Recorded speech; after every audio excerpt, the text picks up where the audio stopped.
ଝମଝମ ବର୍ଷାରେ ମୁଁ ଆଜି ବର୍ଷା ବିଷୟରେ ଅଭିଯୋଗ ନେଇକି ଆସିଛି। ବର୍ଷାକୁ ଆମେ ଅପେକ୍ଷା କରିଥିଲେ, ଆଉ ବର୍ଷା ଆସିଲା ପରେ ସେ ଆମକୁ କି ଅନୁଭୂତି ପ୍ରଦାନ କରିଛି, ଆଜି ସେଇ ବିଷୟରେ ମୋର କବିତା। ତୁମେ କ'ଣ କଲ ବର୍ଷା? କବିତାର ଶୀର୍ଷକ ତୁମେ କ'ଣ କଲ ବର୍ଷା। ବର୍ଷା, ତୁମେ ଆସିଲ, ଗ୍ରୀଷ୍ମ ଦାଉରୁ ରକ୍ଷା କଲ, ଅଗ୍ନି ବର୍ଷାକୁ ପ୍ରଶମିତ କଲ, ଶୁଷ୍କ ପ୍ରାଣରେ ଜୀବନ ଭରିଲ, ପରିବେଶକୁ ସୁରକ୍ଷା ଦେଲ, ତୃଷିତର ତୃଷ୍ଣା ମେଣ୍ଟାଇଲ। ପରିବେଶକୁ ସୁରକ୍ଷା ଦେଲ, ତୃଷିତର ତୃଷ୍ଣା ମେଣ୍ଟାଇଲ।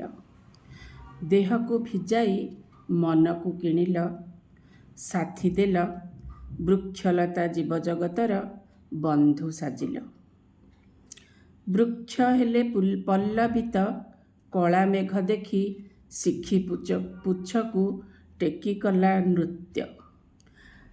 ଚାଷୀ ଭାଇ ସ୍ୱପ୍ନ ନେଇ କ୍ଷେତକୁ ଆସିଲା, ବିଜୁଳି ଘଡ଼ଘଡ଼ିକୁ ସାଙ୍ଗ କରି ଶସ୍ୟ ଉପୁଜାଇବାର ଆଶାକୁ ବାନ୍ଧିଲା।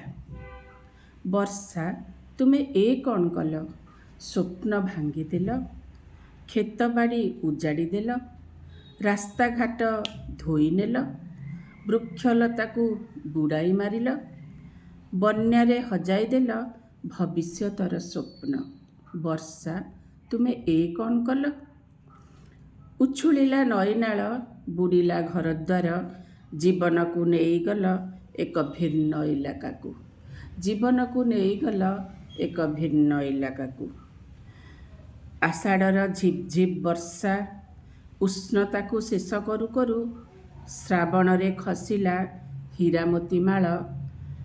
ଭାଦ୍ରବରେ ଘନ ଘନ ବର୍ଷା ବିଜୁଳି ଚମକେଇଲା, ଘଡ଼ଘଡ଼ି ଧମକେଇଲା, ବନ୍ୟା ରାସ୍ତା ଓଗାଳିଲା। ବର୍ଷା, ତୁମେ ଏ କ'ଣ କଲ? ତୁମେ କ'ଣ କଲ ବର୍ଷା? କେତେ ଆଶା ଭାଙ୍ଗିଦେଲ। ହସିବ ଧରଣୀ ରାଣୀ, ହସିବ ଦୁନିଆ ତୁମ ମାଧ୍ୟମରେ। ସ୍ୱାଗତ କରିଥିଲୁ କେତେ, ସବୁ ଦରଦ ସବୁ ଅନୁରୋଧ ଫଳ ଦେଲ କ୍ଷତି ଆଉ କ୍ଷତି। ଅସହାୟ କଲ ପ୍ରାଣୀ ଜଗତକୁ। ଅଭିମାନ ରହିଗଲା, ଅନୁରୋଧ ରହିଲା ସବୁବେଳେ, ବନ୍ଧୁ ହୋଇ ଆସ, ବନ୍ଧୁ ହୋଇ ରୁହ, ମିଳିମିଶି କାମ କରି ହସିବା ହସାଇବା, ସୁନ୍ଦର କରି ଧରାକୁ ଗଢ଼ିବା। ବର୍ଷା, ସ୍ୱାଗତ ତୁମକୁ, ସ୍ୱାଗତ ତୁମକୁ, ସ୍ୱାଗତ ତୁମକୁ।